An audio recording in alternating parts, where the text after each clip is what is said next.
कल सध्या हाती आलेले आहेत। टॅली मुंबईची थोडीशी बदलते, कारण भाजपची जी आघाडी कलांच्या बाबतीत 90 वरती होती ती आता कमी झाली आहे। भाजपची आघाडी 82 जागांची झाली आहे। शिंदेची शिवसेना 26 जागांवरती आघाडीवर आहे। ठाकरेंची शिवसेना त्यांची आघाडी वाढली आहे, ती 63 वरती गेलेली आहे। मनसे 7 जागांवर आघाडीवर आहे आणि काँग्रेसनं 22 जागांवरती आघाडी घेतलेली आहे। त्यामुळे मुंबईचं हे चित्र थोडंसं बदलल्याचं आपल्याला पाहायला मिळतंय। 213 जागांचे कल आपल्या हाती आलेत। मुंबईत टप्प्याटप्प्यानं मतमोजणी होत असल्यामुळे मुंबईचे निकाल हाती यायला बराच वेळ लागतोय। आता सध्या भाजप आणि शिवसेना यांची युती ही 108 जागांवर आघाडीवर आहे। म्हणजे आतापर्यंतच्या कलांमध्ये 114 ची मॅजिक फिगर, 114 हा बहुमताचा आकडा आहे मुंबई महानगरपालिकेसाठी। तो महायुतीनं गाठला होता, पण आता या मॅजिक फिगरपासनं भाजप आणि एकनाथ शिंदेची शिवसेना हे थोडेसे खाली आलेले आहेत।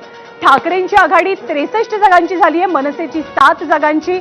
शरदचंद्र पवार राष्ट्रवादी काँग्रेस आतापर्यंत खातही उघडलेलं नव्हतं, एका जागेवरती त्यांचा उमेदवार हा आघाडीवरती असल्याचं चित्र पाहायला मिळतंय।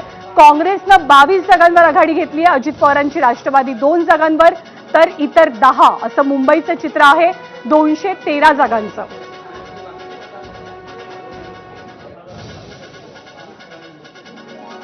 तर बहुमताच्या आकड्यापासून सध्या महायुती 6 जागा दूर आहे। सुरुवातीच्या काळामध्ये जे कल समोर आलेले होते त्या कलानुसार महायुतीनं बहुमताचा आकडा गाठलेला होता, पण आता 213 जागांचे जे अपडेटेड कल आहेत त्यानुसार भाजप 82 जागांवरती आघाडीवर आहे।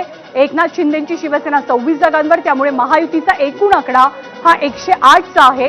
ठाकरेंची शिवसेना 63, मनसे 7, शरद पवारांची राष्ट्रवादी 1, काँग्रेस 22, राष्ट्रवादी 2 आणि इतर 10 असं मुंबईचं चित्र पाहायला मिळतंय। त्यामुळे बहुमताच्या आकड्यापासून महायुती थोडीशी दूर सरकलेली आहे। महायुती सध्या 6 जागा बहुमतापासून मुंबईमध्ये दूर असल्याचं चित्र आपल्याला पाहायला मिळतंय। 227 जागांपैकी 213 जागांचे कल आपल्या हाती आले।